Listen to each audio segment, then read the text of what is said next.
주는 것을 좋아하는 사람이 있을까요? 여러분들께서는 주는 것을 좋아하시나요? 받는 것을 좋아하시나요? 안녕하세요. 뭐든 톡톡의 마음지킴이 마음톡입니다. 요즘 육아와 집안일로 지친 일상 속에서 삶의 의미를 찾기 위해 아이들이 자고 있는 시간에 나만의 시간을 마련하고 있다. 나만의 시간에 엄청나게 생산적인 일을 하고 싶었지만 그건 쉽지 않았다. 졸리는 시간이어서 책을 보거나 집중을 하는 것은 쉽지 않아서 그동안 미루어두었던 당근 판매글을 올리기 시작했다. 육아가 처음에는 필요한 것들이 많아서 어떻게 하면 싸게 살까 하면서 당근을 구매자로서 이용했었다. 시간이 지나면서 아이가 크고 필요가 없어지는 물건들이 생기기 시작했다. 그래서 당근에서 판매자로 판매를 시작했다. 처음에는 글을 올려두고 아무도 관심이 없는 것 같아서 마음을 졸이기도 했다. 끌어올리기로 가격을 내려서 판매가 되기도 했고 누군가가 가격을 제한하기도 했다. 때로는 당근으로 구입하러 가는 길에 배달 아닌 배달 판매를 하기도 했다. 약간의 용돈이 생기는 재미가 쏠쏠했다. 그러다가 팔기는 애매한데 누군가에게 필요할 것 같은 물건을 나눔하면 좋겠다는 생각이 들었다. 어쩌다가 보니 집에 잔뜩 쌓여있는 짱구베개들을 나눔한 것이 그 시작이었다. 어떤 나눔 물건은 나눔이 잘 안되기도 했다. 아마도 다른 사람도 필요하지 않은 물건이거나 필요한 사람이 아직 나타나지 않아서 그런 것 같았다. 어제 새벽에는 보틀 워머를 나눔으로 올렸는데 올리자마자 연락이 왔다.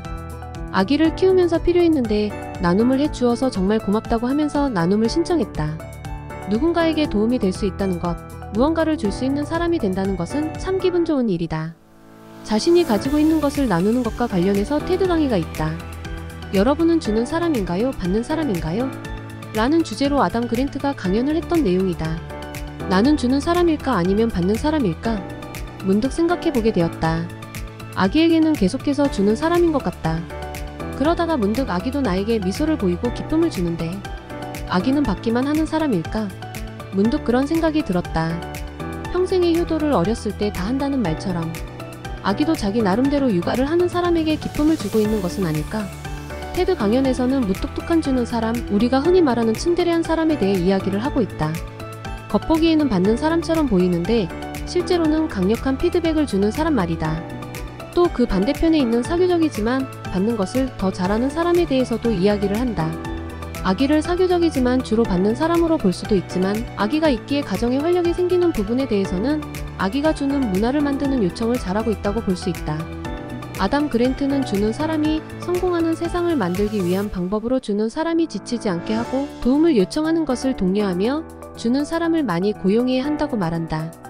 이 부분을 육아를 하고 있는 가정에 적용해보면 주로 주는 사람인 부모가 지치지 않게 하는 것이 중요하고 아기가 도움을 요청하는 것에 대해서 긍정적으로 바라보는 것이 필요하다는 것을 알 수 있다. 주는 사람을 더 많이 고용하는 부분은 도움을 줄 수 있는 양가 가족에 도움이 될 수도 있을 것이고 어린이집이나 유치원 등 지역사회에 도움을 요청하는 것이 될 수도 있다. 테드 강연에서 인상적인 내용 중 하나는 성과가 가장 낮은 사람들 중에서 주는 사람들이 많다는 부분이다. 더 재미있는 것은 성과가 가장 높은 사람들도 역시 주는 사람들이라는 것이다. 이 부분을 여러 가지로 해석할 수 있겠지만 육아를 놓고 보았을 때 초보 부모는 주는 사람인데 성과가 높지 않고 아이를 어느 정도 키운 부모 혹은 많은 아이를 키운 부모는 성과가 높은 주는 사람이라고 볼 수 있을 것이다. 어떻게 보면 초보 부모는 아기에게 주는 동시에 육아에 대한 노하우를 받는 사람이 되어야 하는 입장이다. 우리나라 출산율이 낮다고 이야기를 하는데 어떻게 보면 주는 사람이 많은 문화, 주는 사람이 성공하는 문화를 만드는 것에 실패했다고도 볼 수 있을 것이다. 하나만 낳아서 잘 기르자는 운동을 하면서 아이는 가정에서 누군가에게 주는 것을 배우기보다 받는 것을 더 많이 경험했을 것이기 때문이다. 그렇기에 무한히 계속해서 주는 것이 필요한 부모가 되는 것이 더 어렵고 힘들게 느껴지는 것은 아닐까? 지금부터라도 나부터 가정에서 아이가 주는 문화를 배울 수 있는 환경을 만들기 위해 노력을 해야겠다. 그리고 사회적으로 가정에서 주는 사람에 속하는 부모가 지치지 않게 하는 문화를 만들어가는 것도 중요하다.